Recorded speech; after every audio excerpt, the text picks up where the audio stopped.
My parents forgot my birthday for years, but paid for my sister's plastic surgery. When I joked about getting braces, my dad barked, "You're too old to be fixed." My sister giggled, "Even a surgeon can't help that face." I went silent, but what I did with my smile broke their image forever. I, Abby, 24F, grew up in a family where my sister, Olivia, 22F, was always the perfect one. I've always felt like I was just there. Like I didn't really belong in my own family. Growing up, it wasn't just the small things I noticed, the lack of attention on my birthdays or the absence of special moments with my parents, but the huge differences between how I was treated compared to Olivia. We weren't the wealthiest family in our small town, but my parents always made sure Olivia got what she wanted. Whether it was new clothes, trips, or fancy birthday parties, Olivia was always the center of attention. As for me, I was simply the quieter, more reserved one who blended into the background. It wasn't just the physical differences between Olivia and me, though. She was stunning, tall, blonde, slim, and had that effortless beauty that made heads turn. I, on the other hand, had always felt like I didn't measure up. My body was short, curvy, and solid in a way that made me feel out of place next to her. My hair was dark and unruly, my smile crooked in a way that never quite felt right to me. I was always self-conscious about my appearance, but my parents, well, they never seemed to care enough to notice. Every year, when my birthday came around, there was always a palpable difference between the way Olivia's and my birthdays were treated. I'd get a quick, half-hearted happy birthday over dinner, sometimes a small gift, but that was it. Olivia, on the other hand, would get extravagant presents and cards filled with loving words, a huge celebration. I hated to admit it, but it hurt. I tried not to let it bother me, but as the years went by, it became harder and harder to ignore. At the time, I thought maybe I was being dramatic. Maybe I was just jealous of my younger sister. But it wasn't just the birthday neglect, it was everything. Olivia would be the one to sit in the front seat of the car, the one my parents would talk about at family gatherings. She was the one who got all the attention, and I was the one who was left to fend for herself. Then, as we grew older, things took an even stranger turn. Olivia, as beautiful as she was always insecure. She had a thing about her nose, which she'd always felt was too big. I never understood it. I thought she was gorgeous, but she insisted that she needed plastic surgery. And that's when I found out just how much my parents would go out of their way to make her feel better. They paid for her surgery, thousands of dollars to fix her nose, to give her the confidence she didn't think she had. I remember sitting in the living room when my mom mentioned it casually, like it was nothing special. "We just want her to feel better about herself," my mom said with a kind of pride in her voice. She wasn't talking to me, but I heard it loud and clear. My sister was worth the money, the effort, the attention. At that moment, something inside of me snapped. I'd always known they favored Olivia, but hearing it laid out so bluntly hurt. I had never asked for anything so big, just small things, like remembering my birthday. But it seemed like I was invisible. The fixing of Olivia felt like the final straw. I kept my feelings to myself, but it was hard to ignore the weight of it all. I hated that I felt so small next to Olivia, that I was never enough. But the worst part was how my parents never seemed to notice. It wasn't just that they didn't celebrate me, it was that they didn't see me. One evening, after a long day at work, I sat at the kitchen table with my dad. We hadn't spent much time together in years, and it felt strange, like we were strangers. The silence stretched between us, and I decided to break it. "I've been thinking about getting braces," I said, almost as an afterthought. My dad didn't look up from his newspaper, but he muttered something under his breath. "Braces?" he scoffed, his eyes narrowing in a way I'd seen countless times. "You're too old to be fixed, Abby. What's the point? You're an adult now." I hadn't expected much of a response, but his words stung more than I anticipated. "I think it would help with my smile," I said, trying to keep my voice even. "Your smile is fine," he replied quickly, though there was no warmth in his tone. "You're just vain. You should be grateful for what you have." The words echoed in my ears, and I felt a tightness in my chest. I wasn't asking for validation, but I wasn't prepared for the dismissal. What if I'm not happy with it? I asked quietly. You should learn to be happy with what you've got, he said, his voice hardening. Besides, why waste money on something like that? It felt like a slap. But the real hurt came when Olivia came in, catching the tail end of the conversation. She was scrolling through her phone when she glanced up at me, her lips curling into a smirk. Braces, she said, her voice dripping with sarcasm. Even a surgeon can't help that face. The words cut through me like a blade. I went silent, my mind racing, my heart thudding in my chest. Olivia had always been cruel to me, but this time it felt different. This time I was done. I could feel the anger building up inside me, but I didn't respond. Not yet. I turned away and walked out of the room, my legs shaky, but I kept walking. As I left the house that night, I made a decision. I wasn't going to let them control how I felt about myself anymore. If they wouldn't help me, then I would help myself. I would fix my smile, on my terms.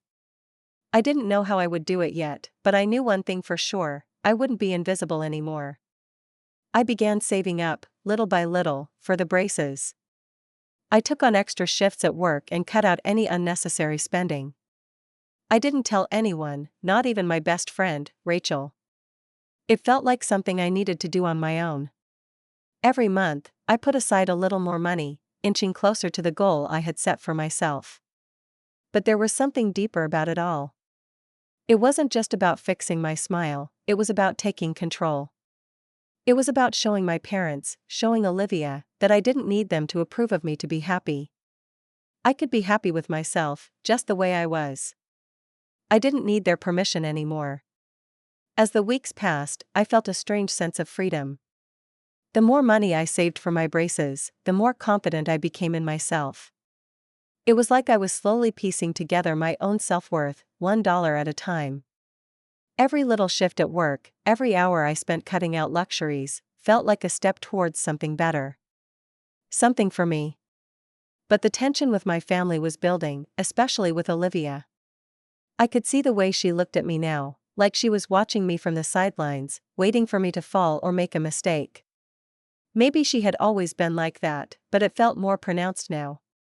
It was like she could sense that I was no longer the quiet, insecure sister who just took whatever scraps of attention were left for me.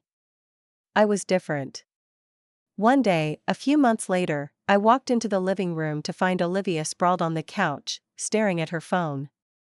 It was early in the morning, and I had just come back from a shift at the law office.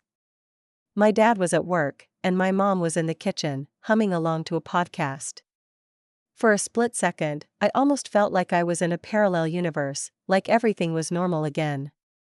But then Olivia looked up at me, her eyes narrowing just a fraction. "Are you really doing it?" she asked, her tone light, but there was an edge to it. "Doing what?" I replied, trying to play it cool. She put her phone down and leaned back, crossing her arms. "Braces. Are you really going through with it?" I didn't answer immediately. Instead, I stared at her, wondering where she was going with this. I could tell by the smug look on her face that she wasn't asking out of concern, but out of something else. Maybe curiosity, maybe a bit of amusement. She knew she had always been the one to be fixed, but it seemed she couldn't quite understand why I would want to fix anything about myself. After all, she had always been the picture-perfect one in our family. "Yeah, I'm going through with it," I said, my voice steady. "I've been saving up for it. It's my choice." Her lips twitched, a smirk pulling at the corners of her mouth. "Well, I hope it works out for you. But you know, I don't think a set of braces is going to make you look any less, well, like you." She laughed softly to herself. I wanted to snap at her, to tell her how cruel she sounded, but I didn't. Not this time. Instead, I smiled, my crooked, imperfect smile, and said, "It's not about looking like anyone else. It's about doing something for myself. Maybe that's something you wouldn't understand." Her expression faltered for a second, but then she quickly recovered, her eyes narrowing. I just don't get it. You're fine as you are. Who even notices your smile anyway? I felt the sting of her words, but I wasn't going to let them get to me. Not anymore. I had my own path now, and I wasn't going to let her, or anyone else, tell me that I didn't deserve to take it. I notice, I said simply. And that's all that matters. There was a moment of silence before she shrugged. Whatever, she muttered, picking her phone back up. It's your life. I could feel the tension between us, but I refused to let it drag me down. Olivia didn't get it, but I didn't need her to. She didn't have to understand why I was doing this. This wasn't about her. It was about me, and that was enough. Months went by, and I stuck to my plan. My braces were finally on, and I could feel the difference. Every time I looked in the mirror, I saw a small change, not just in my smile but in how I carried myself. I was beginning to feel more comfortable in my skin, more confident in who I was. It wasn't just about the braces, it was about reclaiming my sense of self. But the rest of my family? They still hadn't noticed. It wasn't until one fateful dinner that everything came to a head. We were all gathered around the table, my parents, Olivia, and me. It was a typical Sunday evening. Mom was serving spaghetti, and Dad was talking about his latest project at work. Olivia was, of course, scrolling through her phone, only half listening to the conversation. As for me, I was just trying to blend in. It had become a habit by now. Then, my dad turned to me, a curious expression crossing his face. Abby, he said, setting down his fork. You've had those braces for a while now, huh? I nodded, swallowing the bite of food in my mouth. Yeah, for about 6 months now. He looked at me, then at Olivia, and back at me again. You really went through with it, huh? Spent all that money on braces. I was taken aback by his comment, but I held my ground. Yeah, I did. It's important to me. I saved up for it myself. There was a pause, a beat of silence, and then Olivia let out a small, almost condescending laugh. It's cute, I guess. You're finally doing something to fix your face. The word stung, but I didn't let it show. Instead, I smiled, my smile, the one that had been crooked and imperfect for so long, but now with braces slowly shifting it into something better. Yeah, it is cute. Maybe not everyone gets it, but it's what I wanted. My dad glanced at Olivia and back at me, but he didn't say anything. I could see the hesitation in his eyes. I had always been the one who was overlooked, the one who was never quite enough. But now, I wasn't looking for their approval. I was looking for my own. The months that followed were quieter, in a way. Olivia started posting more pictures on social media, showing off her post-surgery face, with captions like "New Year, New Me," and "Confidence is everything." My parents continued to praise her every move, though I could see the cracks in the facade beginning to show. Olivia's life was far from perfect, despite the surgery and all the attention she received. She still struggled with her insecurities, still relied on others to validate her. And as for me? I had braces, sure. But I had something else, something more valuable, a sense of self-worth that I had fought for. I was no longer the background character in my own life. I was the one holding the pen now. But there was one final conversation I had to have before I could truly walk away from their image of me. The tension had been building, and I could feel it in the air. Olivia's posts continued to flaunt her surgery, her newfound confidence, but it was hard not to see the cracks in the perfect image she tried to portray. I'd always been the one to fade into the background, but I wasn't going to be invisible anymore, not when I had finally found something worth showing. I knew it wasn't going to be easy, but I had made up my mind that I wasn't going to let my parents' favoritism or Olivia's mockery define me anymore. It happened on a quiet evening when the whole family gathered around the dinner table again. I had been working late at the office, and when I got home, the usual routine was in full swing, my parents chatting, Olivia scrolling through her phone. Everything felt like it always had, except for one thing: I was different now. I wasn't the girl who had to sit back and silently accept the leftovers of attention. This time, I was going to make sure they saw me. Mom set the spaghetti down in front of me, her smile wide as she looked around the table. "How's everyone doing?" she asked, her voice warm. I looked over at Olivia, who was sitting on her phone, probably scrolling through her latest photoshoot pictures. She hadn't even noticed my braces, my transformation, beyond the usual sarcastic comments she always made. I glanced at my parents, who didn't even look twice when they greeted me. For a moment, I could feel the weight of their disregard crushing down on me, but instead of shrinking back, I took a deep breath. "I'm doing great, actually," I said, trying to keep my voice light but firm. I could feel my heart beating faster as I spoke, but I wasn't backing down. "I've been thinking about something." Olivia barely looked up, but I could see a flicker of interest in my dad's eyes. "What is it?" he asked, putting his fork down and raising an eyebrow. I hesitated for just a second before pushing forward. "I've been saving for a while, and I decided to do something for me." I finally took the steps to improve my smile. I flashed my braces at them, openly, proudly. "It's been something I've wanted for a long time." Olivia snorted quietly, looking up just long enough to make her signature, cruel joke. "Oh, you mean you're trying to fix your face?" she laughed, almost mocking. "I thought you were past that age. Did you think braces were going to fix that?" The old me would have shrunk, would have stayed silent, would have let the words burn and fester inside. But not anymore. Instead of retreating, I leaned forward, my eyes meeting hers.